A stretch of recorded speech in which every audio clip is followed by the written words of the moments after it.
ممالک ہیں ان کے اندر بھی یہ والا جو طریقہ کار ہے وہ اختیار کرنے کی کوشش کر رہا امریکہ. تو یہ کہہ رہے ہیں کہ ہم ایران کے اندر بھی اسی طریقے سے رجیم چینج کریں. جے ڈی وینس نے بھی اسی طرح کا پیغام دیا ہے میڈیا سے بات کرتے ہوئے. ڈونلڈ ٹرمپ نے تو اس کو ایپک فیوری کہا ہے. تو بہرحال لیکن اب ایشو یہ ہے کہ یہ تو چائنا ہے, چائنا تو آپ پتہ ہے ایک اکنامک سپر پاور ہے. خود جو الائنس ہیں امریکہ کے وہ خود کنفیوژن کا شکار ہے. اب یہ جو اکنامک سینکشنز کے لیے جو امریکہ نے جو کام کیا ہے اس کی ابتدا کس نے کی تھی؟ اس کی ابتدا کی تھی یو اے ای نے. یو اے ای نے ایک فالس فلیگ آپریشن کو بہانہ بنا کر ایران کے ساتھ تمام تجارتی تعلقات منقطع کر دیے تھے. اب منقطع کیوں کیے؟ پیچھے سے آپ کو پتہ ہے ایران کی بھی جو تجزیہ کار ہے وہ یہ کہتے ہیں کہ پیچھے سے امریکہ کی آشیرواد حاصل تھی. امریکہ نے ان کو یہ احکامات دیے تھے کہ آپ ان کے ساتھ سینکشنز کر لیں, ان کے ساتھ تعلقات ختم کریں اکنامک. تو اس آپ کی دیکھا دیکھی دیگر جو عرب ممالک ہیں وہ بھی ایران کے ساتھ تعلقات ختم کریں گے, دیگر ہمسائے ممالک بھی ایران کے ساتھ تعلقات ختم کریں گے. بہرحال انہی ہدایات کے اوپر عمل کرتے ہوئے یو اے ای نے اس ڈونلڈ ٹرمپ کے اعلان سے پہلے ہی ایران کے ساتھ جو تجارتی تعلقات تھے وہ ختم کر دیے تھے.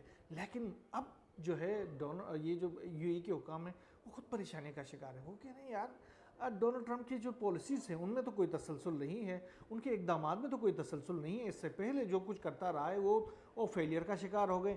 اب اگر اس کی یہ جو پالیسی ہے اکنامک جو ان کو مسائل کریٹ کرنے کے ایران کو, تو اس میں بھی اگر فیل ہو گئے تو پھر ہم کہاں جائیں؟ امریکہ تو واپس چلا جائے گا لیکن ہم نے تو ایران کے ساتھ رہنا ہے. لہٰذا خود یو اے ای کے حکام کا یہ موقف سامنے آ رہا ہے, یہ وہ انڈرسٹینڈنگ سامنے آ رہی کہ وہ یہ چاہتے ہیں کہ ایران کے ساتھ کوئی نہ کوئی کھڑکی کھلی رہنی چاہیے تاکہ اگر امریکہ جو ہے وہ اپنے پلانس کے اندر ناکام ہو جاتا ہے تو کم از کم کہیں تو بچت کا راستہ آ جائے, ایران کے ساتھ کہیں تعلقات تو ہمارے قائم رہے. بہرحال جنرل عبداللہی ہیں ایران کے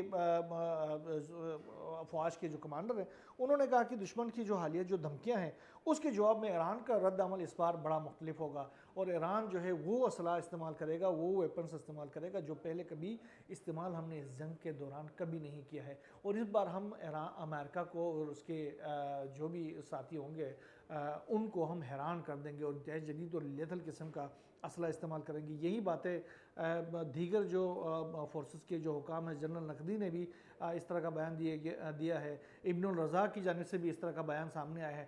تو وہ مسلسل یہ پیغامات امریکہ کو دے رہے ہیں کہ بھائی اس بار جو ہے وہ آپ کا جو سٹرائک ہوگا اس سے کہیں زیادہ بڑا سٹرائک ہم کریں گے. ابھی ایک اور ان کے جنرل ہیں فدا حسین, ان کی جانب سے ان کے سیاسی رہنما ہیں, ان کی جانب سے ایک بیان سامنے آیا. انہوں نے کہا کہ اگر ان سے سوال کیا گیا تھا کہ آپ کے ملک کے اوپر اگر امریکہ جو ہے وہ کوئی ایٹمی حملہ کرتا ہے تو پھر اس کا آپ کیا کریں گے؟ انہوں نے کہا کہ یہ ایشو نہیں ہے, اب اگر امریکہ ہم پر ایٹمی حملہ کرے گا تو ہم بھی اس جیسا حملہ اس کے اوپر کریں گے. اب اس جیسا حملے کے اوپر بڑے سوالات جنم لینا شروع ہو گئے ہیں. لوگوں نے سوچنا شروع کی, قیاساریاں شروع ہو گئی ہیں, رائیاں شروع ہو گئی ہیں کہ کیا ایران نے بھی جوہری اسلحہ جو ہے وہ ایکوائر کر لیا ہوا ہے کہ وہ اس طرح کی بات کرنے پر تیار ہو گیا کہ وہ اس نے ایسی بات کر دی کہ ہم اس جیسا جوابی کارروائی ہم کر سکتے ہیں. تو بہرحال ایران کی کیپیبلٹیز کو آسان نہیں لینا چاہیے. ایران کی کیپیبلٹیز جو ہیں وہ ثابت ہو چکی ہیں اس 12 روزہ جنگ کے اندر بھی, 40 روزہ جنگ کے اندر بھی, اور اس کے بعد کی یہ جو نیگوسیشنز کے دوران جو کچھ ہوتا رہا ہے دونوں ممالک کے درمیان ٹٹ فار ٹیٹ کے طور پر, اس میں بھی ہم نے دیکھا ہے کہ یہ صورتحال ہوتی رہی ہے. اچھا, Abraham Lincoln, U S S Abraham Lincoln جو ہے وہ 9 مہینے تک یہ جو عربین سی اور خلیج کے پانیوں کے اندر رہا, اور اس کے بعد ہم نے دیکھا کہ وہاں پر جو فورسز تھے 270 دنوں تک جو وہاں پر موجود رہے تھے, تو ان کے اندر جو ڈسٹرس تھی. اس کے بعد انہوں نے امریکی جو مشیر وہاں پہ آئے تھے تو ان کو جو کچھ سنایا وہ تو ہم نے اپنے ان بلاگس میں بتا دیا ہے. پھر وہاں پر جس طریقے سے کلیشز ہوئے اور کچھ لوگوں نے سمندر میں چھلانگ لگانے کی کوشش کی, تو یہ جو چیزیں ان فوجیوں کے اندر جو ذہنی مسائل پیدا ہو گئے تھے, اس کے بعد سے آخرکار امریکہ نے اس U S S Abraham Lincoln کو تو اب وہاں سے نکال دیا ہے. اب ابراہم لنکن جو ہے وہ امریکہ کے راستے پر ہے, وہ اپنا کورس لے چکا ہے. لیکن George Washington, you S S George Washington جو ہے وہ عربین سی کے اندر پہنچ گیا ہے. تو اب جو ہے جنگ کے جو میدان ہے وہ اور ڈیولپ ہوتا جا رہا ہے. اچھا ہاں، میں ایک چیز اسپین کے حوالے سے بتانا آپ کو بھول گیا.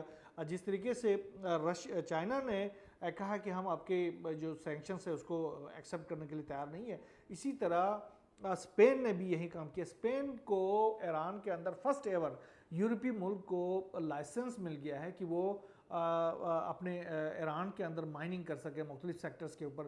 تو مائننگ کے لائسنس اب اسپین کے جو کمپنیاں ہیں ان کو باقاعدہ طور پر ایرانی گورنمنٹ کی جانب سے مل چکی ہیں.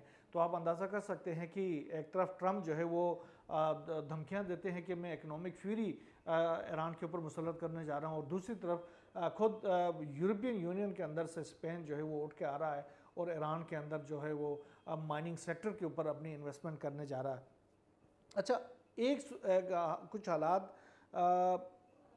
اسرائیل کے، ترکیہ کے اور شام کے جو حالات ہیں اس کے حوالے سے میں اپنے ان ولاگس میں آگاہ کرنا شروع ہو چکا ہوں. تو اس کی وجہ یہ ہے کہ اسرائیل اور ترکیہ کے مابین شام کے اس سیکٹر میں بڑا محاذ کھلنے والا ہے. اس کے حوالے سے تیاریاں جاری ہیں کیونکہ جو ترکیہ جو ہے جس طریقے سے شام کے اندر اپنی ملٹری بلڈ اپ کر رہا ہے بہت تیزی کے ساتھ، اس کے بعد اسرائیل کے کان کھڑے ہو گئے. اور اسرائیل نے ابھی دیکھا گزشتہ دنوں ادلب کے اندر جو بڑی کارروائی کی، وہ اس کے حوالے سے ان کا کہنا ہے کہ یہ ترکیہ کا بیس تھا جس کو نشانہ بنایا گیا. اب ترکیہ نے تو یہ کہا کہ یہ بیس ہمارا نہیں تھا، گو کہ ہم شامی گورنمنٹ کے ساتھ مل کر سیکیورٹی کے معاملات کے اوپر بات چیت ضرور کر رہے ہیں، لیکن اس بیس کے اندر ہمارا کوئی فوجی موجود نہیں تھا.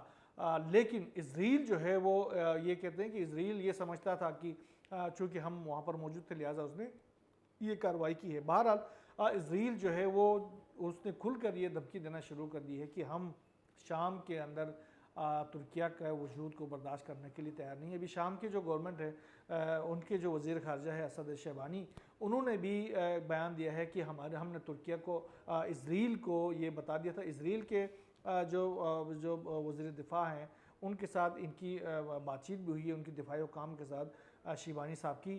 تو اس میں انہوں نے کہا کہ ہم نے یہ کلیئرلی ان کو بتا دیا تھا کہ ترکیہ جو ہے وہ شام کے اندر کوئی اس طرح کی جو ملٹری بلڈ اپ ہے جو وہ نہیں کر رہا. ہاں یہ ہے کہ ہم ان کے ساتھ سیکیورٹی کے معاملات پر مشاورت وغیرہ کر رہے ہیں، باقی ترکیہ کا کوئی وجود یہاں پر موجود نہیں ہے. لیکن ترکیہ چونکہ اس وقت بھی بہت تیزی کے ساتھ جو شام کا یہ جو علاقہ ہے اسرائیل کے ساتھ جو سرحد ہے وہاں پر اپنی جو پریزنس ہے اس کو بہت زیادہ تیزی کے ساتھ بڑھا رہا ہے، جس کا نتیجہ یہ ہے کہ اسرائیل نے بھی اس سرحد کے ساتھ اپنی جو ملٹری بلڈ اپ کرنا شروع کر دیا ہے. 119 جو جنگی ہیلی کاپٹر اسکواڈرن ہے اس کو رامات ڈیوڈ کے ایئر بیس پہنچا دیا گیا ہے، اور وہ رامات ڈیوڈ جو ہے وہ اسی علاقے کے قریبی علاقہ بنتا ہے جس میں اپاچی ہیلی کاپٹرز ہیں اور دیگر جو اہم ترین ان کے جو ملٹری ارسنلز ہیں وہ وہاں پر پہنچا دیے. اس کے ساتھ ساتھ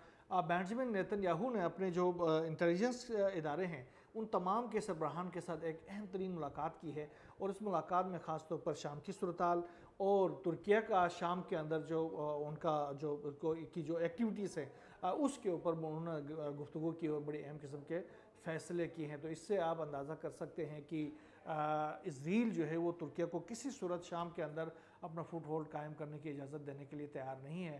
اور یہ صورتحال اگر اسی طریقے سے جاری رہی تو آنے والے دنوں کے اندر ترکیہ اور اسرائیل کے درمیان ایک براہ راست بڑا تصادم بھی ہو سکتا ہے. بہرحال جو بھی نئی ڈیولپمنٹ اس تمام صورتحال سے سامنے آتی رہے گی انشاءاللہ ہم آپ سے شیئر کرتے رہیں گے. یہاں بس اتنا ہی. اللہ حافظ.